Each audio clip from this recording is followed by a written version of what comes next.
WhatsApp or call us on 0200 092925. Joy to the world, the Lord is come. Let earth receive her King. ỌDADEƐ Radio wishes you a Merry Christmas and a Happy New Year.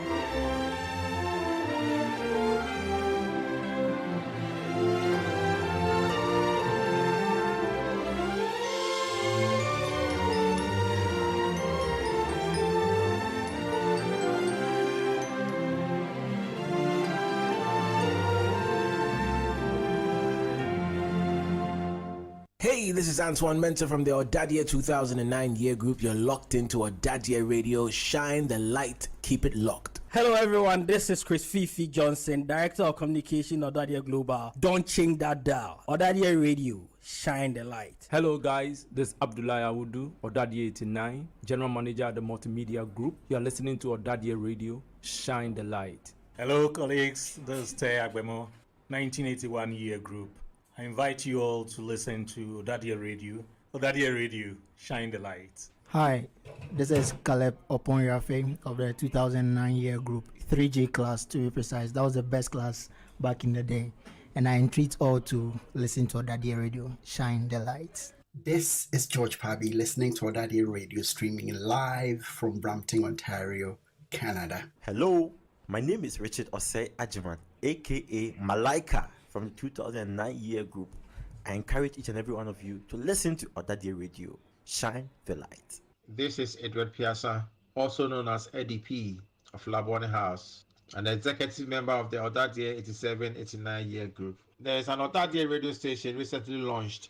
Let's all patronize it. So guys, Salas, Goro, Ogbontia, OJ, Sonny, Piccolo, Jeff K, Rapsty, Naneni, Jojo Fawcett, Kapos, Pompo, Spagsy, Spana, Quasite, Adolf Hitler, Rami Lion, and all of you. Please, let's tune in to your ỌDADEƐ Radio online, okay? ỌDADEƐ Radio, the place to be. Hello everyone, this is Benjamin Nkitia from the 2020 NSMQ team for Presec. I'll kindly urge you all to listen to ỌDADEƐ Radio on the Zeno Radio app. ỌDADEƐ Radio, shine the light. Hi everyone, this is Irama Adufini live from ỌDADEƐ radio station. I would encourage all my legacy girls to tune in, class of 2021, tune into the station because it's nothing but good vibes over here. ỌDADEƐ Radio. I think they can make it a better place.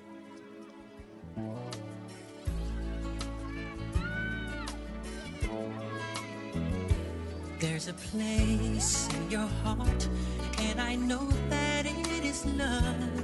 And this place is much brighter than tomorrow. And if you really try, you'll find there's no need to cry. In this place, you feel there's no hurt or sorrow. There are ways to get there if you care enough for the living.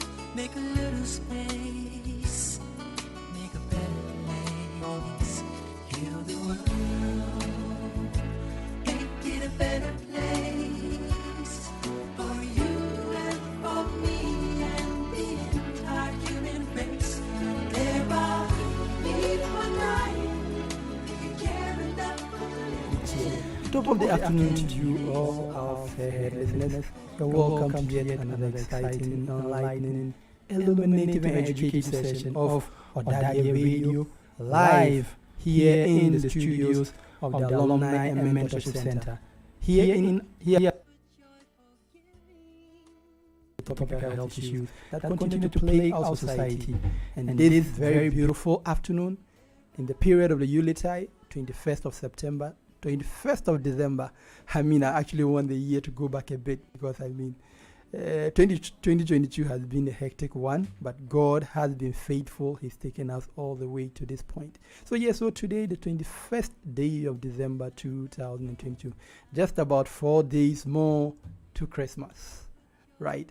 And we here at ỌDADEƐ Radio have decided to spend this beautiful afternoon educating you, informing you, and enlightening you on what you need to do during this festive period. Of course, it is a time when we wine and we dine. What should we be eating? What should we be drinking in this festive season so that we can live a healthy life, have a happy home, and be able to live much, much longer than we would ever anticipate? We have here in the studios with us a distinguished ỌDADEɛ who is a dietitian, a registered and licensed dietitian, soon to be a senior dietitian, currently working with the Korle Bu Teaching Hospital, who will be taking us through what it means to have a healthy diet, what it means to eat healthy in order to have a healthy life. So yes, today we are discussing healthy diet, healthy eating, healthy life. Is it possible to have a healthy life just by eating healthy?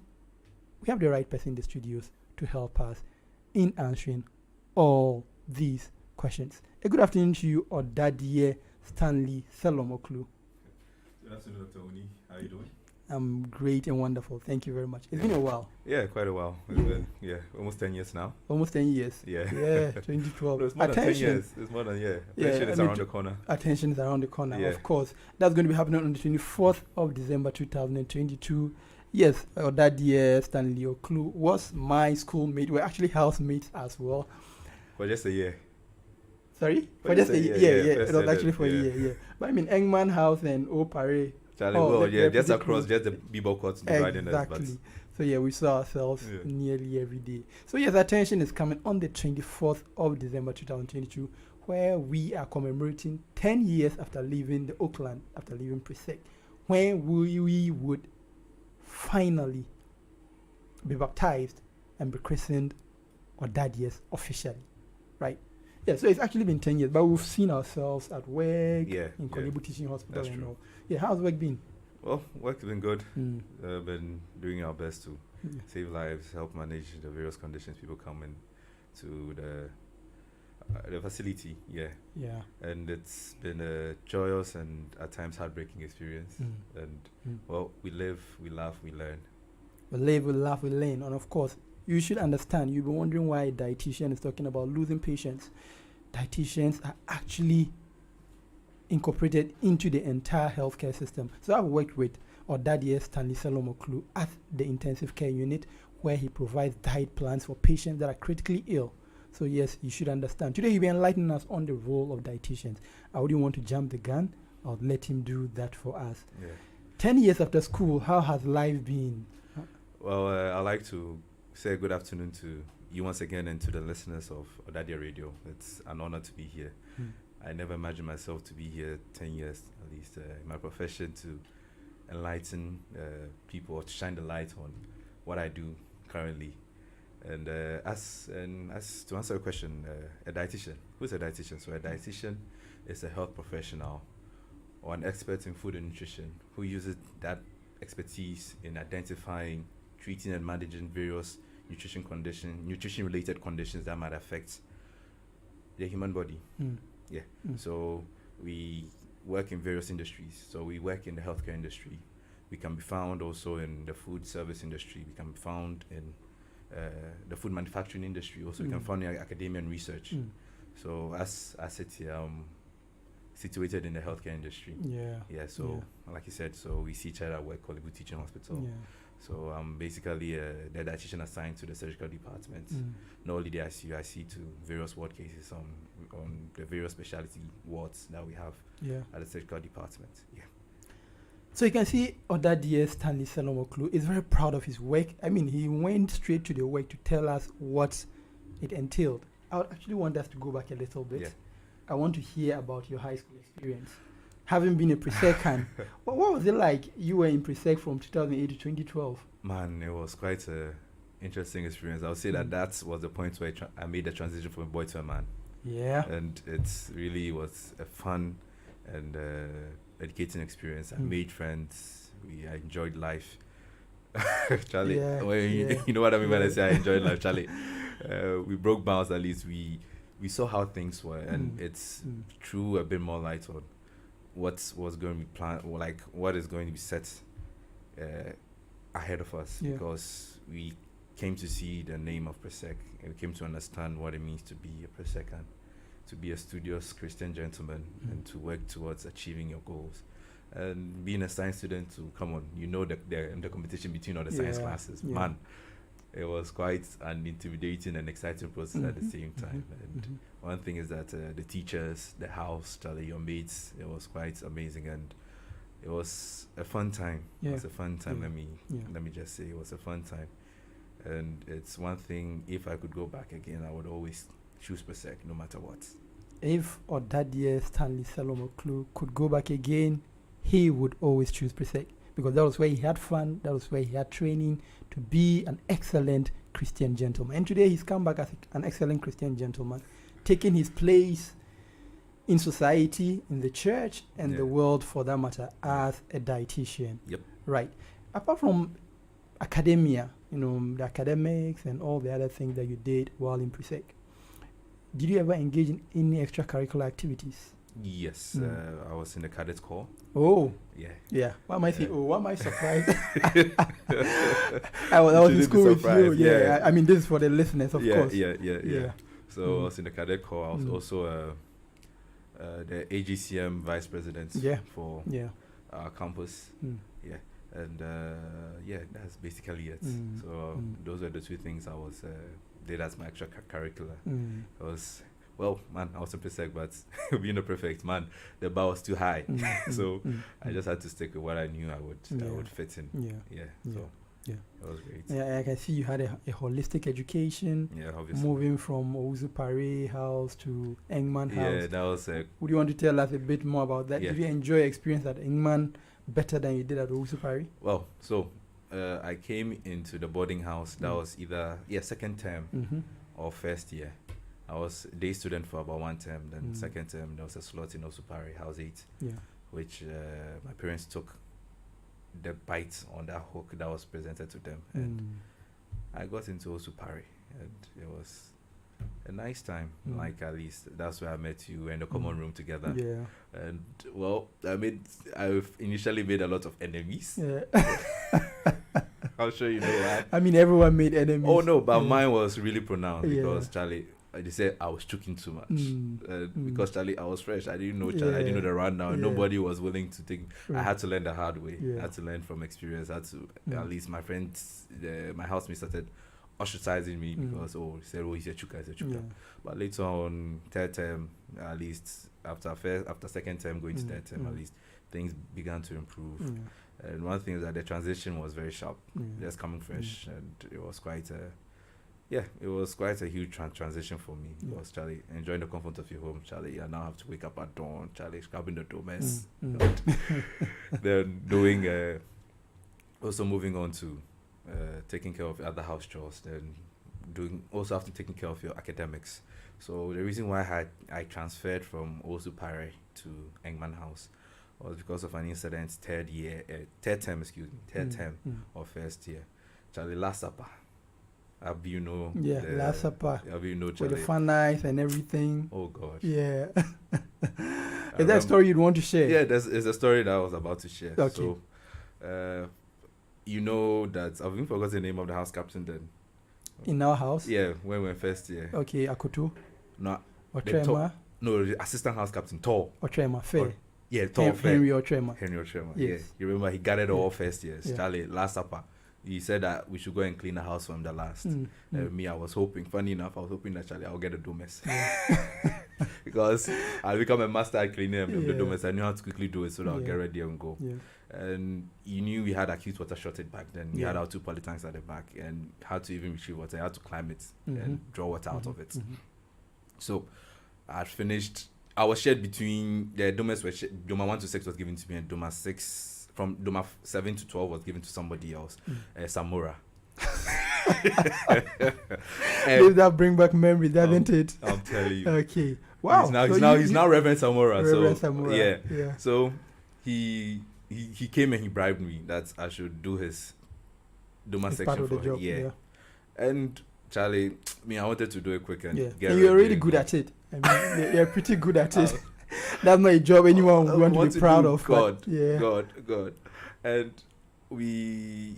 I'd quickly done all my 6 domes. It was after I was done when he came to make that deal with me. I said, I'll just do it. So you should just get me whatever you have to get me.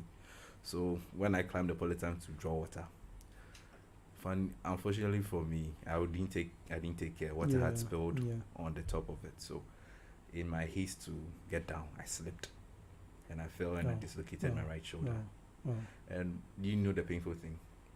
I forgotten the name of that senior, but it was my brother's mate. He was washing his kicks right by me when I had fell. Instead of him getting up to help me, he started laughing at me. It was Henry, terrible who was experience. at the corner. His cubicle. You see, his cubicle was close to the common room. At the corner, he heard me fell.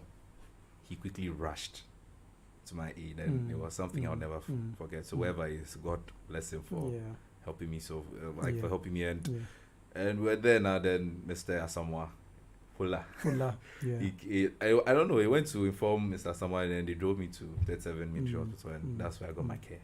So that was one, and that's what led me to be a day student for at least for first term, second year, and later I had to. When I was better, second term again, I had to enter the boarding house again, and I asked for a transfer, and they gave me England House.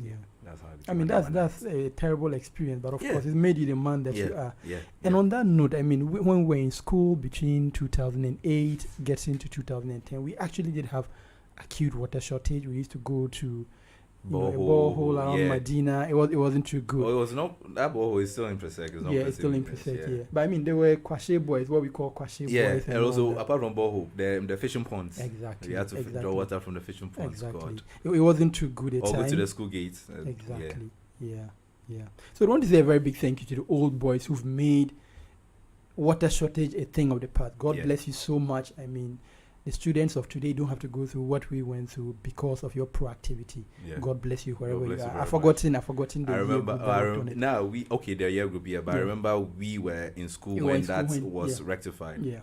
I remember it so well. It was a great experience.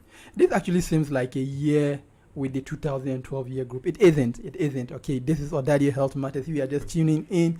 This is ỌDADEɛ Health Matters live on ỌDADEɛ Radio, where we educate, inform, enlighten, and illuminate most of the common conditions that continue to plague our community. And I'm here with ỌDADEɛ Salom Stanley Oklu, a registered and licensed dietitian, soon to be a senior dietitian with the Kolebu Teaching Hospital. He's enlightening us on what it means to have a healthy diet that will lead to a healthy life. Let's move straight to our topic for the day. You've already told us what dietitians do. Let me try and see if I can make this quick dichotomy. Is there a difference between a dietitian and a nutritionist? Okay, so a dietitian and a nutritionist. So I will start from a tangent. So internationally, to the WHO, a dietitian and nutritionist are one profession. Okay.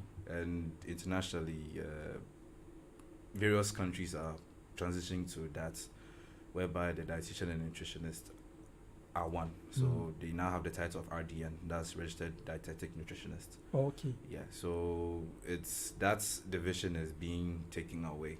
But to answer your question, the difference between a dietitian and a nutritionist is very simple. It's a clear definition. So to summarize it, a dietitian is trained to work in a clinical setting. Okay. And a nutritionist is trained to work in the public health setting. So a dietitian can do a bit of what the nutritionist does, but the nutrition can't, and vice versa. Okay. I think I get it now. I get it now.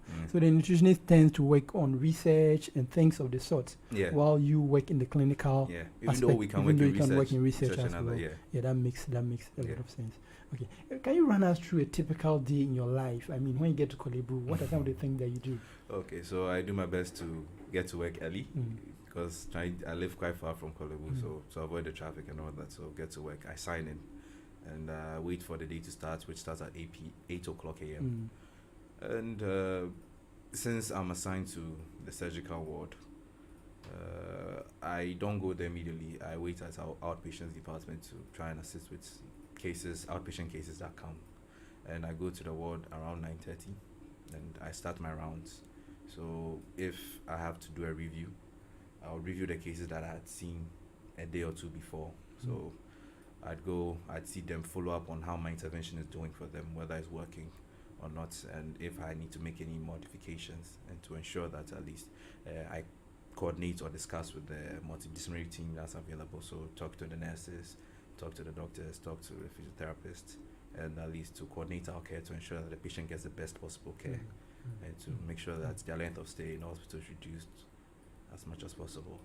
So I do my reviews, and whilst I'm on the ward, if there's a new case that comes, I get phoned in to inform me that a new case has come, and I either, so if I'm done with my rounds, then I either give instructions on what they should do next, whether they wait for me at the outpatient department or they come and wait for me at the ward. So if I can, I go to the bedside to go see the patient, or I use a lip on what's actually bothering the patient at that point in time, and I start to formulate a plan for the patient. So one thing is that our plan is not it doesn't stand alone. It has to go hand in hand with the team, because we are working as a team. So the doctor, I have to talk with the doctors to find out what's what we like, what their requirements, what the goals of treatment are. Then I have from there, I have to set my own goals. I have to assess the patients. So we go through a process, the nutrition care process, where I assess the patients. I look through I look for particular things or particular data concerning the patients to help me get my nutritional diagnosis. Then from my nutritional diagnosis, I try to set goals. And these goals either can be long-term or short-term. Then after setting my goals, I then have to set my intervention in place. And my intervention can be a myriad of things. I have to talk to the caregivers. I have to either talk to the patients, and if there need be, I would need to make a dietetic prescription to our diet kitchen to provide certain meals for the patient. And then from there, that moves on to my monitoring evaluation to ensure that at least the intervention I put in place is actually working. If not, I devise a new intervention to ensure the patient is gets the care they need. So it means your work not just entails assessing the patient to identify their needs. You identify their needs, you plan, you implement, and then you evaluate to see how well they've responded to your plan. It must be fulfilling. It is sometimes. Issues I don't think I can. This is not a program for me to go into those issues, but at least when everything falls in place, it's very fulfilling to see that your patient started out this bad, but you put in an intervention, and at least the intervention of the other healthcare team has also worked in synergy to ensure that the patient has improved and is doing well. And that's amazing. That's amazing. The amazing results of teamwork, of multidisciplinary team management of patients. It certainly does work. Now it's 4 days away from Christmas. We are here in the studios of ỌDADEƐ Radio. We should be out shopping. I know both of us are not married. Yes. We don't have children that we need to take shopping or anything of the sort. But as young men, I think at this point in time, we should actually be out there shopping or doing whatever it is with our partners, our soon-to-be wives, or whatever it may be. But here we are in the studios of ỌDADEƐ Radio discussing healthy eating. Why is healthy eating so important? Well, as you just brought it up, Christmas is just a few days away, so Merry Christmas to you in advance, to you and to your listeners. So healthy eating is very critical, it's very important, because we are in a public health dispensation right now where we have non-communicable diseases that are running rampant in our country at the moment, and all these diseases are non-communicable, but they are obtained from lifestyle, and they are chronic, they are long-term. So when you say non-communicable, what do you mean? Can you break it down for our listeners? So they are diseases that can't be transmitted or can't be passed on through bodily fluids or through contact with the person. So nothing like HIV or AIDS, what do you call it, Ebola, COVID, nothing of the sort. So I'll talk a bit more about the non-communicable diseases as we move along. So I've lost my train of thoughts, but I think so we wanted to find out why healthy eating is so important and why this afternoon we have to spend time discussing it. So healthy eating is important because what we eat now is what we are going to be in the future. So if you think having a bad eating habits, eating a lot of junk food, not exercising, being sedentary, and a whole lot of other things I could list, but if I had to list, it's a long laundry list. And you think it's, just doing it now, but in the future, in the next 10 years, in the next 20 years, it's going to affect your health. You're going to get some of the common non-communicable diseases. We call these three the metabolic triad of obesity, hypertension, diabetes. Which are things we've actually been discussing over the past year.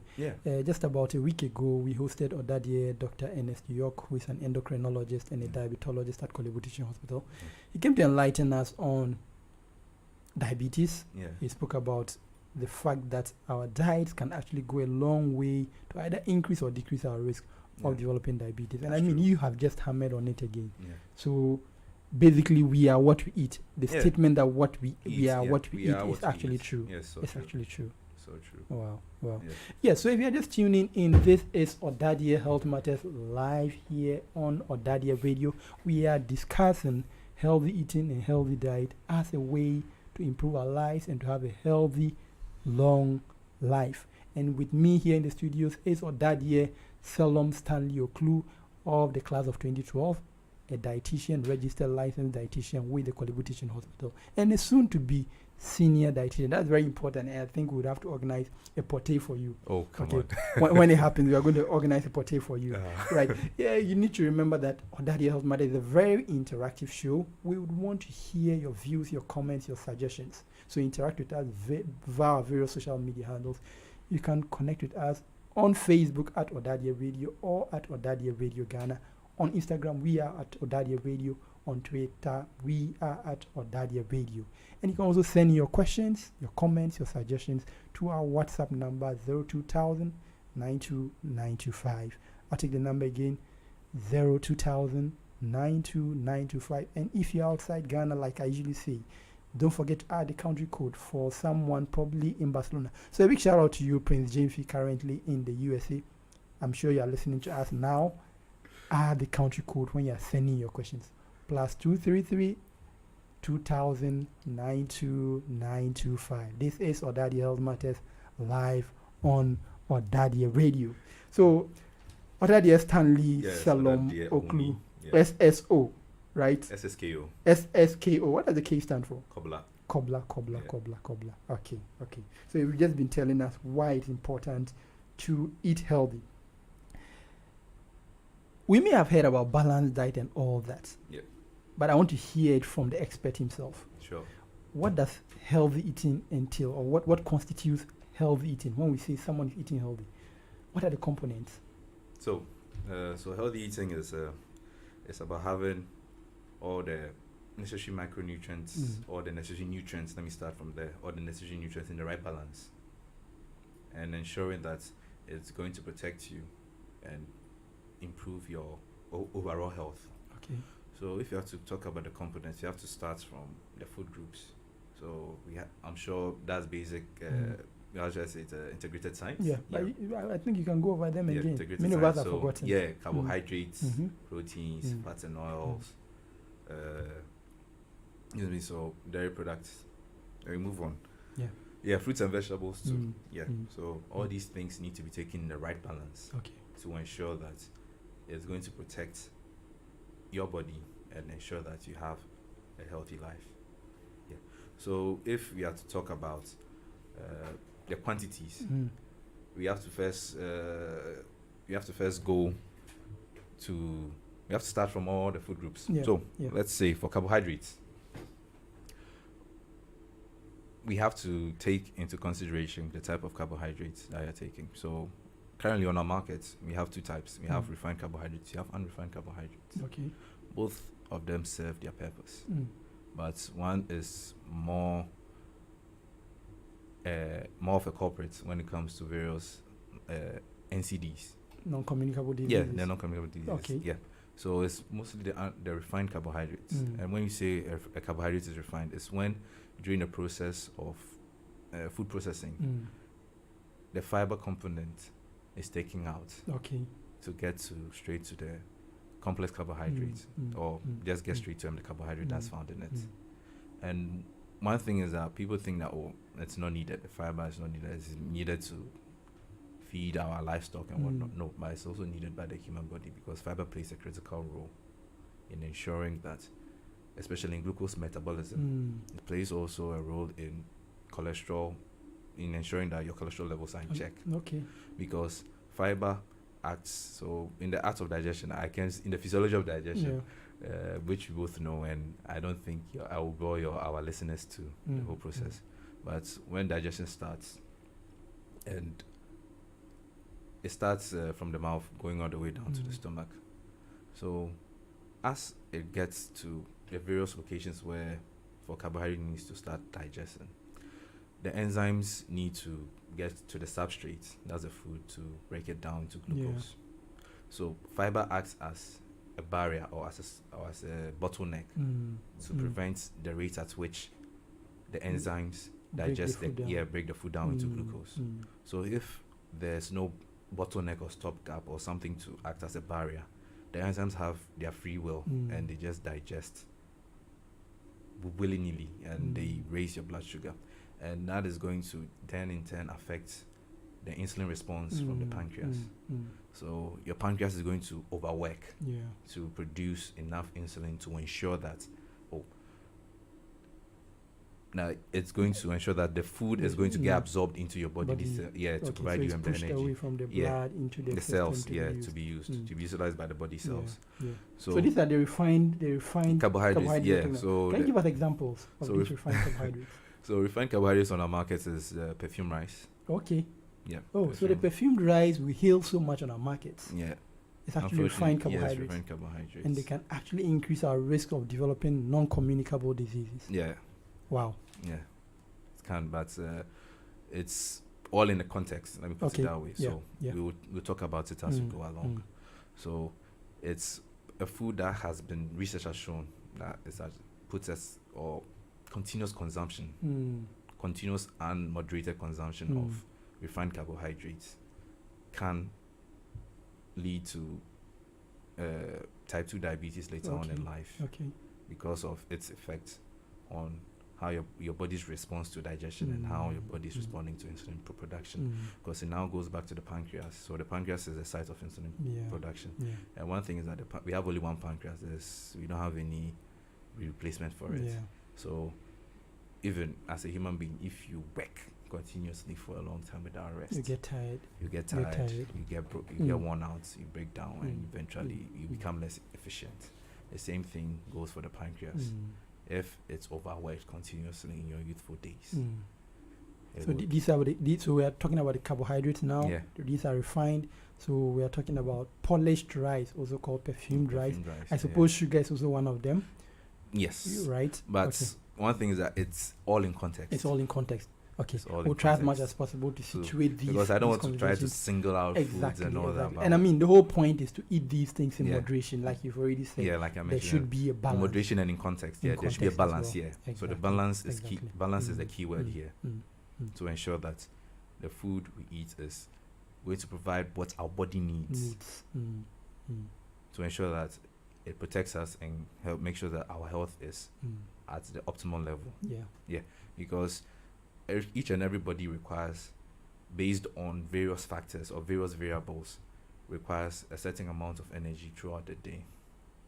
So the amount of energy a laborer at a construction site is going to be different from the amount of energy needed by a clerk. Yeah, a clerk. Yeah. Somebody who works, or works in the office, a white collar job. It's going to be different because their energy requirements or their nutrient needs are totally different. One is using his body more, another is just using his mind. So they're totally different. They both can't eat the same type of food. So that's where the context comes in. So I can't come out and just say this food is bad. No. Exactly. So you've spoken about the refined carbohydrates. How about the unrefined carbohydrates? So unrefined carbohydrates. So like I said, balance. So they need to take in a certain quantity. And their role, as I explained earlier, is to act as a bottleneck or as a stopgap to prevent the enzymes from digesting the food at a faster rate. With the surge in the blood sugar and causing your insulin to produce The pancreas to overwork. Yeah. Okay. So yeah, the pancreas to overwork Yeah. to produce insulin. Yeah. So the refined carbohydrates have a role to play, and they must be in our diet. So I'm sure you would ask about an example of refined carbohydrates. So like I said, for perfume rice, we have our brown rice, or what is called red rice. Red rice. Yeah, because that's the natural form of rice. That's how rice is harvested. So the fiber have not been taken off. Yes, Okay. the gem of Okay. the rice grain has not been Okay. taken off, so Okay. it's still part of it. And another is wheat, unrefined wheat, or unprocessed wheat. Let me put it that way. Yeah. So which you also find on our market, and they all need to be taken in moderation, in balance, in to achieve balance. Balance. Yeah. In context of your nutritional needs. So each of us has our nutritional needs. Yeah. So, for example, we are trying to understand what constitutes a healthy diet. Yeah. So, if, for example, someone like me wanted to eat healthy, and I had a plate, or let's say supper, what would you recommend for me, in order for you to say that this food that I'm eating constitutes a healthy diet? Okay. So one thing is that, like I said, it goes back to the nutrition care process. I need to assess you. Yeah. That's our first thing we do. We need to assess you, and I need to get some particular data about you. I can't just look at you and just prescribe when you and see, what I notice is that because you work in the clinical setting, you appreciate the fact that there are other people who are ill who need your services, and there are healthy people who need your services as well. So you try to put these things in context and then try to come up with a meal plan. Yeah. How about the average healthy person?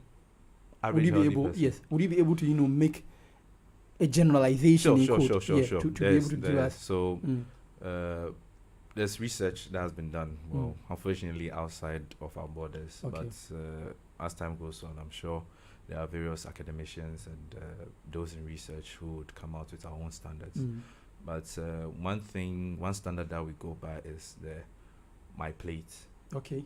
The Eat Well plate. Yeah, the Eat Well plate. Thank you very much. Yeah, the Eat Well plate. Even though My Plate is now out of date. Yeah. So the Eat Well plate, where all the various food groups have been portioned out. Okay. So if you take a plate or take a pie, just a pie. Yeah. It's various food groups have been divided into that plate.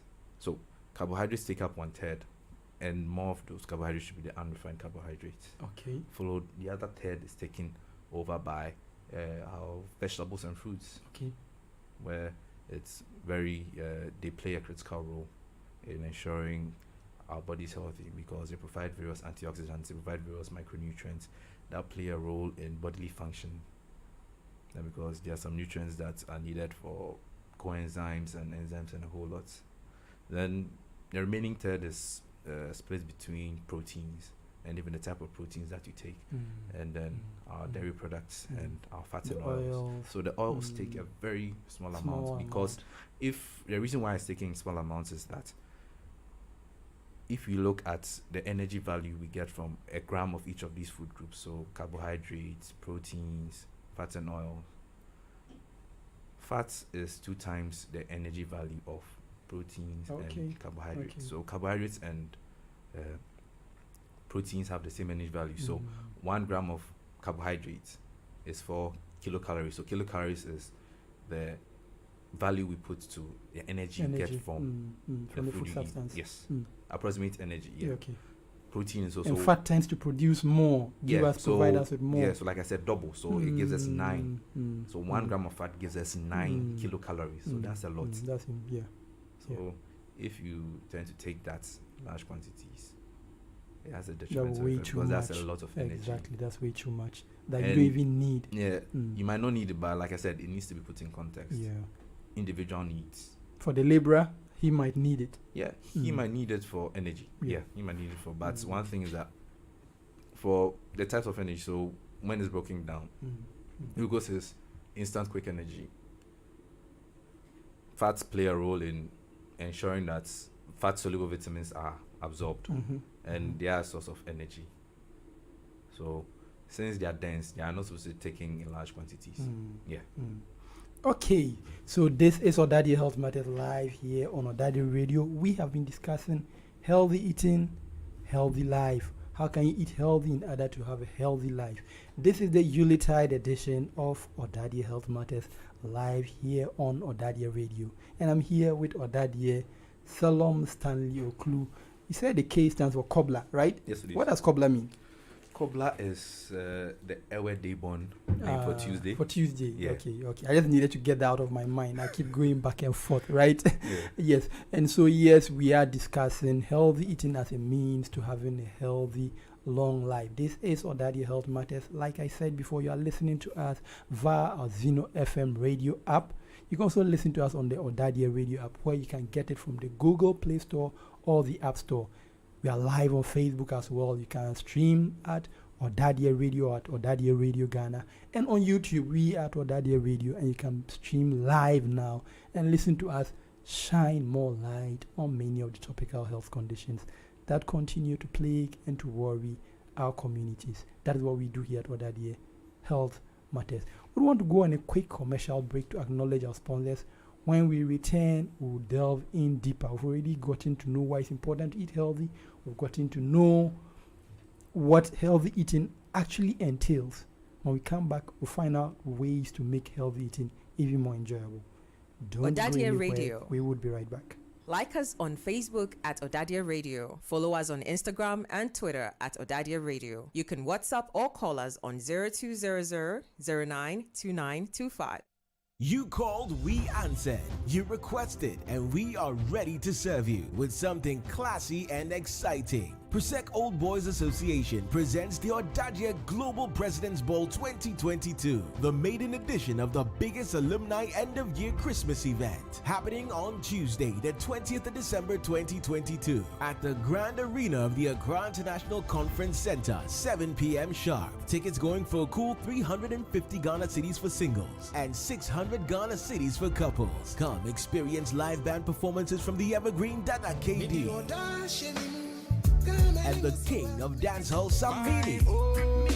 To purchase your tickets, dial *713*33*547# or send #547# to WhatsApp number 0242-426-427. For VIP tables, call 0242-107-967 or 0277-552-158. It's going to be a night of class, glitz, and glamour. Oh, come along and join us. Wine, dine, and boogie to a successful year 2022. This is a black tie event.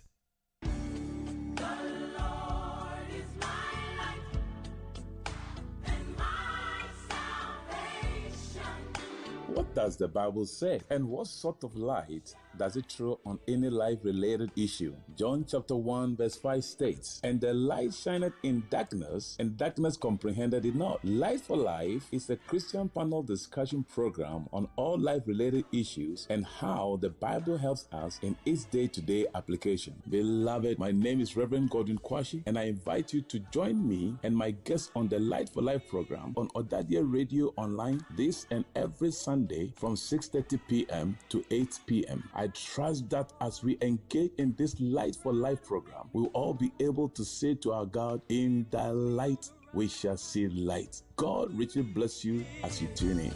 I don't know what I would do without him. Whom shall I fear? ỌDADEɛ Radio. Like us on Facebook at ỌDADEɛ Radio. Follow us on Agriculture Instagram plays a and crucial Twitter at ỌDADEɛ Radio. You can WhatsApp or call us on 0200 092925. You are welcome back. If you're just tuning in, this is ỌDADEɛ Health Matters live here on ỌDADEɛ Radio.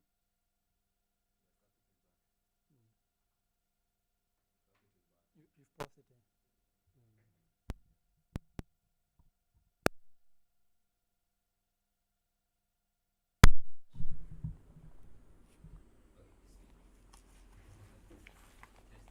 Hello. Okay. So you can take the music again at the top, then we'll just continue.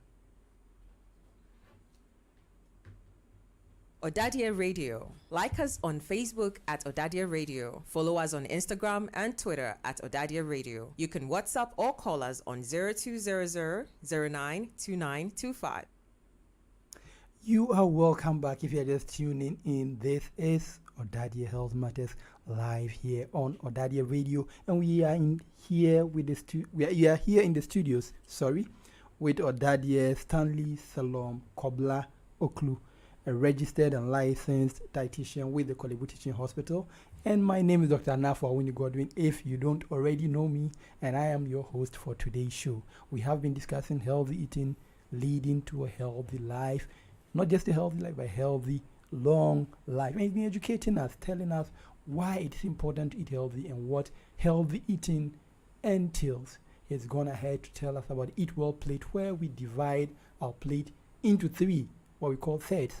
The first third, he said, is for what? Carbohydrates, and we expect more of the unrefined ones in that third.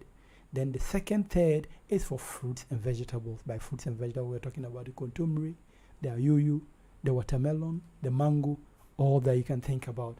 Then the last third is further broken down, where we now have various forms of protein, dairy, beef, egg, fish, together with our fats and oil, and of course sometimes the very small mineral that we take as well. Water, of course, even has a place in this our Eat Well Plate. Yes, we want to continue on. It looks like when we're discussing this, it seems like there was a regiment. You need to follow this, you need to follow that. It gets to a point people feel like healthy eating can be boring. Is healthy eating boring? No. And if it is there a way to make it enjoyable? So healthy eating should not be boring. Mm-hmm. It shouldn't be boring in any sense.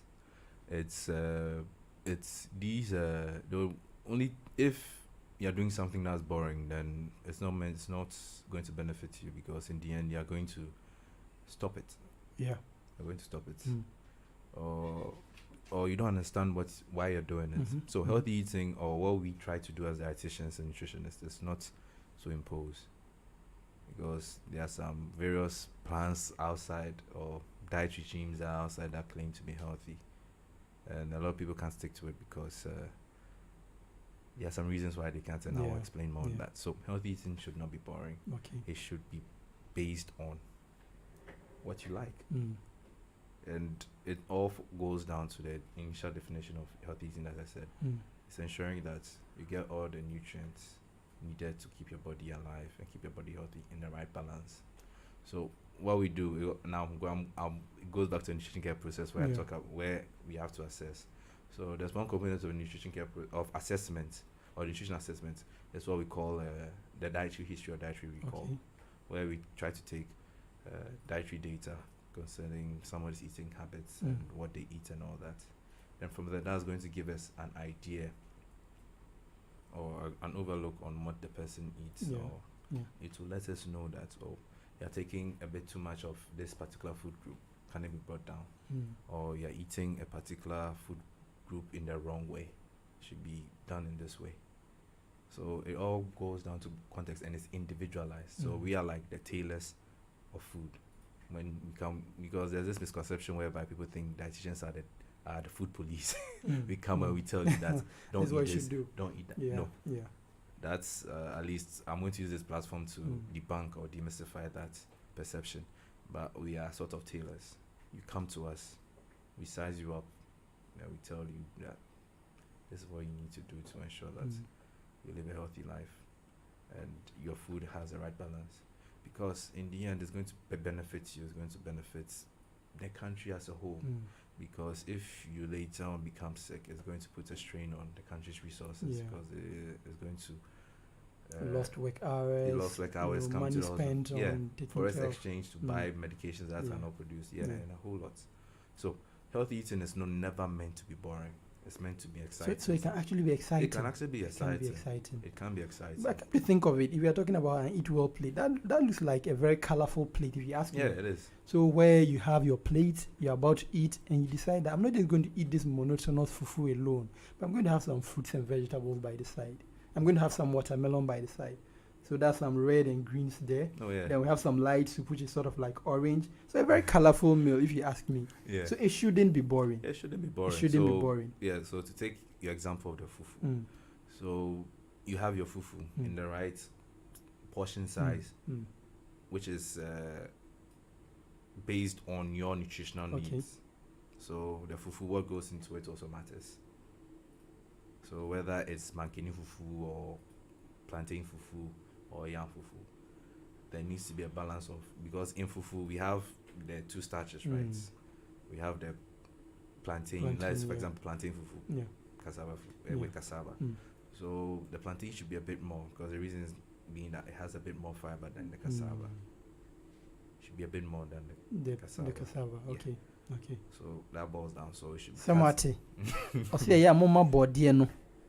Enum do so chain no cry friend banche no. Banche no. Right. Yeah. Okay. So it should be more. The plantain should be more than the cassava. Okay. Yes. Then it's then served up to a portion size. I don't want to give portion size this year. Yeah. So like I said, it's individualized. Yeah. Then you have your soup. Whether it be light soup, your consomme soup, your garden egg soup. What else? So any soup that you prefer. Then palm soup. Palm soup, yeah. And it needs to be taken in a right amount. Okay. So everything is there. Then one thing is that you mentioned that your vegetables on the side. It doesn't necessarily need to be on the side. It can be incorporated into the soup. Okay. So you can have mushrooms, you can have garden eggs, you can have okra. Even there's some they even use cabbage instead of soups. Cabbage soup is quite good. So that adds more fiber to it. Then your soup shouldn't be too oily. Fine, like I mentioned earlier, oil has a lot of energy inside it or calories. So taking a large amount of it when it's not going to be of use to you is not necessary. Taking the right amount matters. So if it's light soup generally, it's not that oily. So that's fine. So now we then move on to the meat or your protein source. If it's fish, whether is it fried or is it grilled or roasted or cooked, it all plays a role. So, and also when that's even fish. Now we talk about meat, the type of meat you need to have lean meat or meat that has little to no fat on it. So there are various cuts of meat that are considered lean meat. Okay. So I'll just mention a few examples. So for chicken, the lean cuts of chicken are the drumstick and the breast of the chicken. Everything else is rolled with a bit of fat and all. Yeah. Okay. Then we go on to beef. Beef, we can easily distinguish the fats from the meat itself. And so goat meat like this, I'm sure you enjoy your apothecary with goat meat, chivon, where with the skin, and funny enough, there's a layer of fat underneath the skin. That's what makes that's what makes the apothecary very oily. So if you go to market and you're going to buy some chivon or goat meat, you just ensure that the butcher takes away the skin, or before you cook it, you take away the skin, so you can enjoy the meat itself. And you need to ensure that, like I said, fats. People tend to enjoy a lot of fried meats. Like I said, it needs to be taken into context. So if you're taking it in an oily soup like our abenquine and katinquine, having something that's already fried and taking it alongside abenquine katinquine is double. It's double oil, So that's unnecessary addition of fats, which, like I said, fats need to be taken the least amount. In moderation. So it's the least amount. So Odadie Stanley Salomoklu is telling us that food, when eaten in moderation and a healthy diet, can actually be enjoyable. It doesn't have to be monotonous. You just need to ensure that there's a bit of everything in the right quantities for you. And of course, in getting to know this, we have practical measures based on the WHO guidelines. And my very own organization, the On-Field Lifesavers, actually has an oath that incorporates practical measures with regards to food, where we tell you to eat more fruits and vegetables like ayoyo, like contumely that Odadie Salom just mentioned, together with reducing the amount of salt that we take to less than 1 teaspoon a day. It is very, very important, because we'll be talking about some of the non-communicable diseases that Odadie Dr. Salom just informed us about. Reduce your salt intake, reduce your sugar, which is a refined carbohydrate, reduce the intake to less than 6 teaspoons in a day. These are all recommendations based on the World Health Organization, which when followed can lead to a healthy life and a happy home. Let's move on. We've gotten to know that having a balanced diet or eating healthy does not have to be boring. Yeah. It can actually be exciting. Yeah. You and I have worked in the ICU treating various patients. Yeah. Many of them often coming with comorbid conditions like hypertension, like diabetes. I've seen you draw meal plans for these patients. They came in very bad, very terrible. Some of them cachectic, some of them obese and swollen. And at the end of the day, based on your interventions, based on the interventions by the doctors, the nurses, and all the other members of the healthcare team, these patients come out great. For the hypertensives out there, for the diabetics out there, what kind of a meal or a meal plan would you recommend for them? Okay, so to start with the hypertensive, so there's a regimen that's called the DASH diet. So that's dietary approach. DASH diet, yeah, okay. dietary approach to stop hypertension. Okay. So it's based on the Mediterranean diet. Okay. But like I said, it's one thing is that we need to take into consideration that there was, because of a study that was done, I've forgotten by who. Yeah, it was done in the Mediterranean where they assessed their eating habits, and they realized that those in the Mediterranean region tend to live longer, and they had reduced NCDs, especially for hypertension. They looked at their dietary patterns, and they realized that they used to eat a lot, or they eat a lot of vegetables. Okay. And at least their carbohydrates are not refined, and the amount of salt in their meals, it's like you mentioned earlier, less than a teaspoon. That's 5 grams of salt a day. And they are quite, they exercise, because if you look at the Mediterranean region, it's a mountainous area, so they move about a lot. It's not when like they're sedentary. Yeah, they're not sedentary. Yeah, so they walk about, they do, and they are quite active. So one thing is that fine, it's that region, and we have to understand that nutrition is geographic. Yeah. Because I don't take into consideration the culture as well. Yeah. The geography, the availability of the food. Yeah. And one more aspect of the Mediterranean diet is that they used a lot of olive oil. Okay. Which we all know for its various health benefits, especially for the heart. So, and they use it in small amounts. Okay. They never fried it. They never use it. Even if they use it, it's as a dressing or as a dipping, or they mix it with spices and herbs as a dipping. Yeah. So we have to contextualize and bring this Mediterranean diet. So that's why dietitians are trained. That's why nutritionists are trained. So that we look at things that have worked outside, and we then bring it to our local context. Okay. So let them know that, oh, you try it this way, do it this way. So there's so we look at that, and we then draw a plan based on the DASH diet, looking at the person's preferences in terms of foods, and we try to encourage them to add things that they've never tried before. So can you give us examples? So, for example, the hypertensive, the African hypertensive, or the Ghanaian hypertensive, or the Ghanaian diabetic who is listening to us now, what are the typical foods that you often encourage them to eat? So, what we encourage them to eat, so we encourage them to eat more of the vegetables. Okay. If we realize that they don't take more of the vegetables, take more of it. Take more of the fruits, some potassium-rich fruits, in the right amounts based on their needs. Then we also help them, ask them to reduce their amount of fat if they take a lot of fatty foods in their diet too. We also ask them to do their best to reduce it, or even encourage them to use different cooking methods. If they use fry a lot, we tell them to at least try to reduce frying, use cooking, use boiling, use grilling.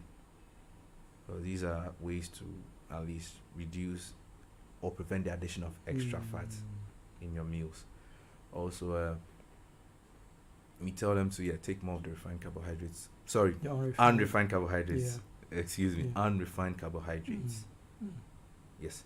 So like the wheat, the sorghum, sorghum, the millets, the oats, all that. But like I said, we need to contextualize or put it into something that the person will like, because we don't want to make it boring, we want to make it exciting, we want to make it something that they can do. Don't want to get them something so alien, because they've come with us with a condition that wasn't acute or didn't start within a short time. It took years to develop, and they've come. So they are used to a whole lot of, like, it's trying to, you can't train an old dog with new tricks. So it's the same scenario. So we just try to modify their current eating plan. So, for example, if I see a hypertensive and from my dietary recall or dietary assessment, we find out that he takes a lot of salted fish, canned products, we encourage them to reduce it, or there are other ways of ensuring that they reduce the salt content in some things. So, for example, Kobe, our famous Kobe, our salted tilapia. What we do is we encourage them to at least salt or leach the salt out of it by soaking it in water for 2 hours or more. Then after that, throw out that water, then use the Kobe in cooking, and don't add any other salt again, because the meat, the meat or the flesh of the fish has a lot of salt inside it. So using leaching to leach excess salt around the fish reduces just a little bit, and they should use it in your cooking. And even if possible, if they can tell us the size that they use, we can even go further to even tell them don't use a large group. It's all, like I said, it's based on the individual. Yeah. I like the way you actually contextualize your meal plans for your patients, because typically for me, I would have actually told the patient to stop eating Kobe. But come to think of it, we have an old woman, 60-year-old hypertensive or 70-year-old hypertensive. This woman has been eating Kobe for all her life. I mean, to tell her to stop at this very moment, it's going to be difficult. Yeah. It's going to be a regimen that will be difficult to follow. Yeah. So it does make sense that you like contextualize it. You put in measures that are able to, let the patient continue to indulge or eat whatever they want to eat while reducing the risk of developing the condition. So yes, you leach out the salt and then continue their Kobe. I actually like that. I think I would have to incorporate it into my practice so that I don't just tell my patients to refer them to us. Yes, certainly. I think that's what I'll be doing now. So that I don't just tell them to stop what they've been eating for ages. I mean, that's going to be difficult. That is certainly going to be difficult. If you are just tuning in, this is ỌDADEƐ Health Matters live here in the studios of ỌDADEƐ Radio. This is the Yuletide edition. Today, the 21st day of December 2022, we are discussing healthy eating as a way to enjoy a healthy life in a happy home. And we are here in the studios with ỌDADEƐ Salom Stanley Kobla Oklu, a registered and licensed dietitian with the Kolebu Teaching Hospital, who's been taking us through what healthy diet entails, what it consists of, and what we need to do to ensure that we continue to eat healthy, to live a long and healthy life. So we just spoke about what hypertension and diabetics. I'd like to summarize that with regards to your eating habits. What are the things that you should be eating more of? You should be eating more of the fruits and the vegetables. We've already spoken about the Eat Well plate, but let me just summarize it again. There are some things that you need to avoid, or even if you don't avoid it, you need to eat them in moderation. There are others that you need to increase an intake of, because the Ghanaian culture. If it's not seen in your diet, you need to increase it. So that's why we do the dietary recall to ensure. So vegetables play a critical role. They must be taken in the right amount. If not, one thing is that not everybody enjoys vegetables, so you have to find ways of incorporating it into their meals. Now, fruits is it's a dicey area. Let me not say a dicey area, but it also should be put in a context, because if you tell somebody go and eat fruits, they're going to eat a lot of fruits. And one thing is that fruits have a lot of, let me put this here, sugar, fructose. And if taking in large quantities can also pose a health risk. And even though they come with added nutrients, added benefits, the fiber, and the minerals and the vitamins, it'll be far better than taking some of these sugar sweetened beverages that we have on our markets, which have no benefit to the human body. But it needs to be taken into context. That's why, like I said, it needs to be individualized based on your needs, based on your total daily caloric needs. It certainly needs to be individualized, but whatever it is, try as much as possible to eat fruits and vegetables. Try as much as possible to reduce what we call the 3 whites, which are what? Refined sugars, salt, and what's the last one? And sugar. Right? And flour. Refined flour, sugar, and salt. And of course, fats and oils, try as much as possible to reduce them to the barest minimum, to the level that meets your caloric needs. Do not eat too much of it, especially in this Christmas season. We'll be talking about that in a minute. Sure. But I want us to move on to our next question. We've been talking about non-communicable diseases, chief amongst them, hypertension, diabetes, and of course, cancer. I work in the National Center for Radiotherapy, Oncology and Nuclear Medicine. So that's where you are now? Yes, that's so where you've left the am. ICU? Yes, I've left the ICU now. And I see quite a number of cancer patients and all that. We've seen the role that unhealthy eating habits can often increase the risk. We've actually noticed that it can often increase the risk of some cancers. For example, breast cancers. We've noticed that eating a lot of fats, it does not lead to breast cancer. That needs to be stated clearly and unequivocally, but it increases the risk of developing breast cancer. And of course, there are some that are protective, like the phytoestrogens and all that. Are there any food groups or food substances, that can increase one's risk of developing these non-communicable diseases? And are there any that can decrease one's risk of developing these non-communicable diseases? Okay, so I'll start from the tangents again. Okay. So the tangents I'm coming from is when we talk about risk factors, we look at them from two different points of views. We have the modifiable risk factors, we have the unmodifiable risk factors. So the unmodifiable risk factors are things that they are inherent, cannot be changed. It's part of you. So for example, your age, your race, your gender, your sex, like a whole lot of there's nothing you can do about nothing it. you can do about it, even your genetics. And one thing is that there's one area of nutrition that's coming up, that's nutrigenomics and nutrigenetics. Nutrigenomics and nutrigenetics. Wow. So it postulates that some NCDs are triggered by the presence of certain food substances. Food substance that you get in your diet. But it's an evolving field, and I don't talk too much about it. And it's showing a lot of promise, and we hope it goes far to help us understand how to prevent these genetic conditions, cancer and the rest, from triggering. Now we go on to the modifiable risk factors. So modifiable risk factors, so your lifestyle, your diet, your eating habits, physical activity, drinking, smoking, all these things that can be worked on, or at least put a stop to. That's where we focus on. So to reduce one's risk is to at least to help control the modifiable risk factors. So if you look at a person's lifestyle, a person has a lifestyle whereby he's sedentary, he doesn't he eats a lot of refined carbohydrates. He takes a lot of fats, where he's taking more of the trans fats and the cis fats. He's also taking... I would want us to delve into about, we're confusing our patients with trans fats and cis fats, but Then we move on to he's taking a lot of, even the type of protein you take, or the cuts of meat you take. He takes a lot of fatty meat. And also he also takes a lot of fatty meat. So basically, excessive consumption of fatty foods, oily foods, salt, sugar can actually increase one's risk of developing these non-communicable diseases you're talking about. So diabetes, hypertension can even put you at risk of developing various types of cancers. So one thing is that they go hand in hand. The modifiable risk and unmodifiable risk go hand in hand. They go hand in hand. Because if you have a bad lifestyle where your eating habits are putting you at increased risk. So like, let's say the modifiable risk factors have a 25% risk of giving you a particular disease. Then the unmodifiable risk factors give you, let's say, a 25 to 50% also of getting a condition.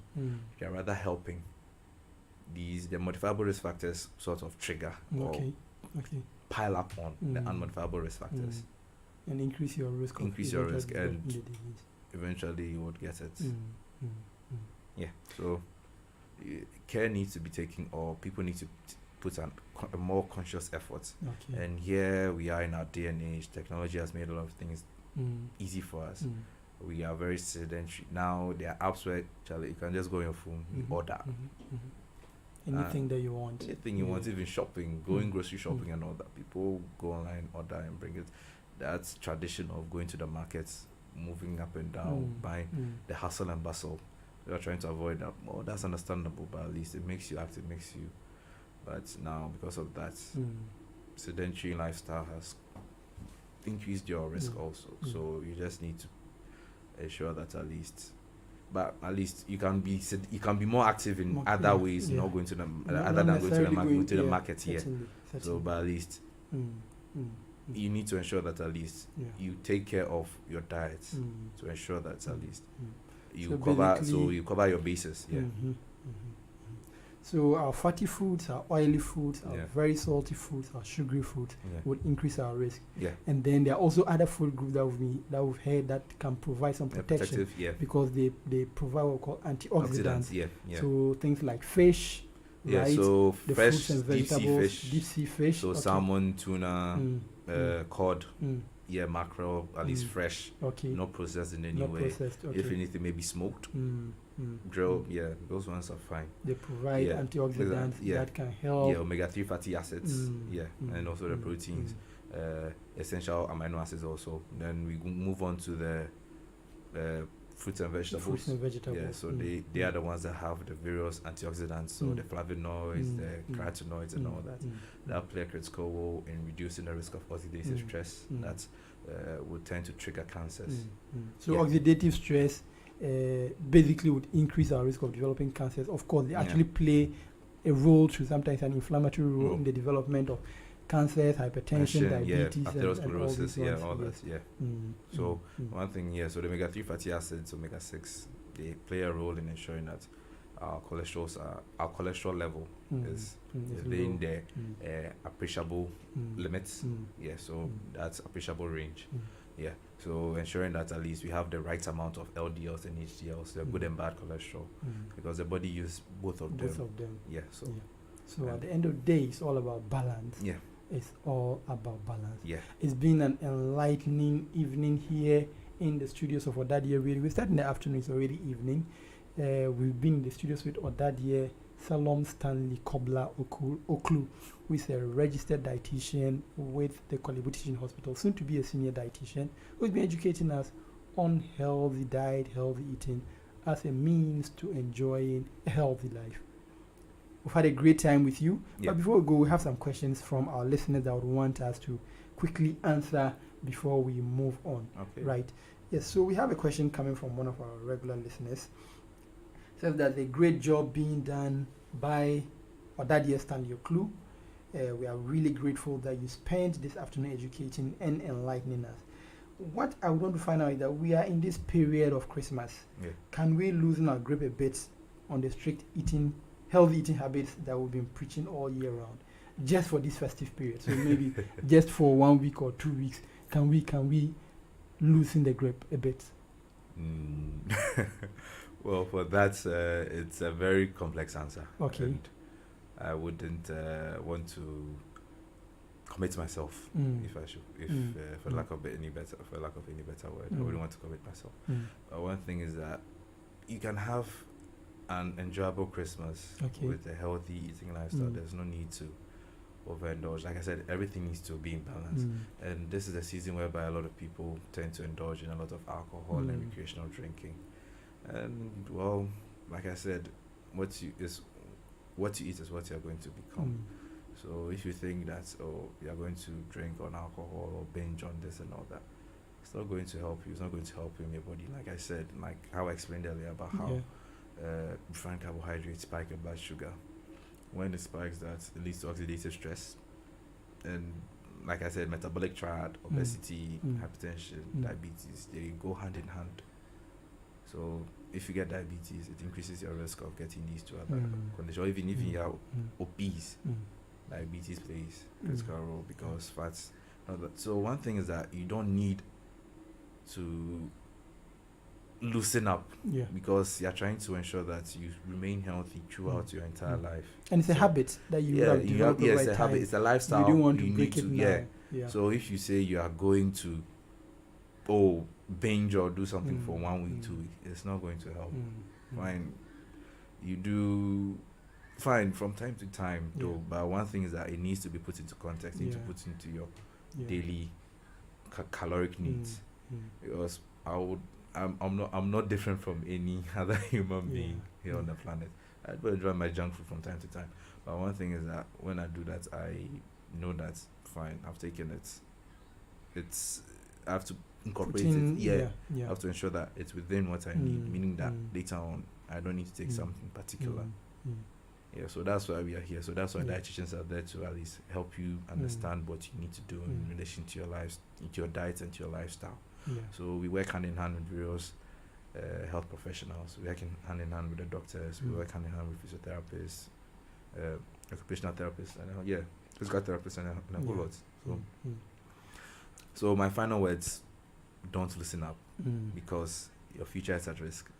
If you want to loosen up, you loosen up, putting your future at risk. Yeah, if you loosen up, you end up putting your future at risk. I want to actually chip in with regards to this question. Many people would be thinking that it is because healthy eating is boring, which you've already debunked. You've already explained that healthy eating need not be boring. What are the things that you often eat during Christmas? It's not a chicken. Or that year, Oklu has told us that chicken. You mentioned the drumstick and the thigh. The drumstick is the same as the drumstick and the breast of the chicken. The breast of the chicken is great for you. Yeah. You understand? He's not prevented or precluded you from eating it. He's only shown you the right way to eat it and the right parts to eat. So be it chicken, be it beef, be it chevron, be it mutton, whatever it may be it fish, he's informed and educated us on what the right things are to eat, the right parts are to eat, how to cook them in order to derive maximum nutritional benefit from them while reducing our risk of developing any non-communicable diseases. You understand? So you need not loosen your grip on the healthy eating habit that you've practiced all year round. You just need to learn to understand which parts that you need to eat and how much of it you need to eat, and ensure that it is balanced at the end of the day. Let us quickly go on to our next question. Our next question is thank you very much, Odadie Oklu Stanley, for this enlightenment this afternoon. I have a question. I have been having diabetes for a while now. When I actually started, they did not put me on medications and said that I should just use diet. I want to find out, is it possible that having been diagnosed with diabetes, I can use diet alone to cure or to treat myself or to manage myself? So yeah, so you can manage the condition. Okay. So when it comes to without diabetes, medications? Yes. So there's a stage in the progression of diabetes which is called the pre-diabetic stage. Okay. It can be managed whereby your blood sugars, at least you're putting your body's metabolic system back in check to ensure that at least it's to ensure that your body is responding adequately to insulin that's produced. So it's that point, or is that magic line or that magic hour. I'm sure you understand what the magic hour is. Yeah, so that's the magic hour to determine whether you are going back to your health, to a state where you are not non-diabetic, or you move over to a diabetic state. Yeah. So that's that point where diets can play a role. very, very critical role in reversing the effects of excessive excessive insulin production that has worn your kidneys down, and to ensure that at least your blood sugar is brought back in check. So it's just lifestyle modifications and dietary modifications, and the doctors won't necessarily need to put you on drugs, because if you start the drugs, it's very expensive and it's going to be it's lifelong. So if once you're pre-diabetic and you are seen or you're identified on time, that's good. Just make the necessary efforts or to bring about that change needed to prevent you from tilting over to being a full diabetic. You can go back then at least, so you live your normal healthy life eating without right, having to take any medications. Yeah. So yes, madam, that is actually very possible during the pre-diabetic state. Like Odadie Oklu just informed us, we can just use diet therapy. We can use diet alone together with exercise and change in your lifestyle habit to be able to optimally manage your condition even before it moves on or it segues on into full-blown diabetes. So yes, your doctor was right in using diet as a way to manage your diabetic state, the level at which your diabetes is. We have another, this is a comment, says, great job there. It's been an enlightening evening. I've enjoyed every bit of the show. Keep up the good work. Odadie Stanley Oklu. Yeah. Okay, and of course, in going along with this very message, you've done a great job today educating us on what it means to eat healthy, on why it's important to eat healthy. And so I want to say a very big thank you for making time to be with us this afternoon to educate us. That's my God pleasure. bless you so much God for bless you making too. time during this period to come educate us. Thank you very much. It was an honor to be here. And, I just hope that my education goes a long way to improving the health of everybody that listened, and at least shined the light on these various NCDs that are plaguing us. And once you're diagnosed with it, it's not the end of your life. It can be managed. So you see your doctor, ask your doctor to refer you to a dietitian, and we take it from there to help you live a healthy life. Happy life. Yeah. To live a healthy, happy life. Dietitians are available for you, and they would develop meal plans for you that are both enjoyable and also healthy. Right. Now your final words to the students of Presec Legon. I mean, you were once in their shoes. Many of them are listening to us. What do you have to say to them? What I have to say is steady. They should study. They should study, and they should take, because there was something that we used to say that, I forgot somebody, there was a catchword that they always used to tell us. That's steady Study like as if there's no God, and pray as if yes, I remember that statement. Yes. So certainly. So they need to study, because you are in a dispensation where a lot of things are going on. There's a lot of uncertainty, but your books still remain. You still need to study to show yourself approved, a workman that needed not to be ashamed. Yeah. So you need to study and justify your inclusion, because it's not the name it's not the school that's going to take you far. Even though it has its role to play, but it's your personal effort that's going to take you far. And also, you're in a place where great men have passed. They've lifted up the name of the school, and you need to ensure that you continue that legacy. And God also plays a critical role. So God first in everything. Study to show yourself approved, a workman who need not be ashamed. Those are the words coming from the former vice president of AGCM while he was here on the Presec campus, ỌDADEƐ Samuel. Hey, did I say Samuel? ỌDADEƐ Stanley. Is that a brother's name? No. Samuel Klu. That was he was in House 4. Okay. Everybody, a lot of people used to confuse me with him. Yes. So those are the words coming from ỌDADEƐ Stanley Salom Kobla Oklu, a registered and licensed dietitian with the Kolebu Teaching Hospital, who would soon be a senior dietitian. Thank you so much once again for making time to be with us. Like you said, we'll continue to study to show ourselves approved as workmen who need not be ashamed. My name is Dr. Nafa Wuni Godwin, and this has been an enlightening session of ỌDADEƐ Health Matters live here in the studios of ỌDADEƐ Radio. From the entire crew of ỌDADEƐ Health Matters, we want to say a very big thank you for sticking with us throughout this year. This is the Yuletide edition of ỌDADEƐ Health Matters. Today, the 21st day of December 2022. We want to say a very big thank you from the beginning of the year 2022, 1st January. You stuck with us through it all, thick and thin, and you are here with us, almost about to draw the curtains on this year. We want to say a very big thank you for sticking with us. Thank you so much for being so patient and for continuing to tune in to listen to ỌDADEƐ Health Matters, and of course to all our other programs on ỌDADEƐ Radio. From the entire crew of ỌDADEƐ Health Matters, from our executive producers, Mr. Ado Fenning and Mr. Eddie Kofi, from our technical producer, Mr. O2, and of course Mr. Michael Adade. From my co-host, Dr. Prince Samuel Nyoma, my very self, Dr. Anafu Awuni Godwin. We want to say a very big thank you for sticking with us, for being here with us throughout the year. And also to ỌDADEƐ Medical Guild, we want to say God bless you so much. The work that you do, we can never, ever be appreciative enough. And of course, to ỌDADEƐ 81 as well, thank you so much for setting up ỌDADEƐ Radio. Through this very setup, we have been able to reach out to nations, not just Ghana, but we'll be able to reach out to people all across the world. We want to say a very big thank you to you all. And of course, a Merry Christmas and a Happy New Year. We hope that you enjoy this year, and the coming year that is about to be outdoored, you'd enjoy even more of God's blessings. Let's remember until same time next week, we'll come your way again with another exciting edition, illuminative edition, and enlightening edition of ỌDADEƐ Health Matters. Christ is the reason for the season. Let us continue to love and care like he did. Merry Christmas and a happy, happy New Year.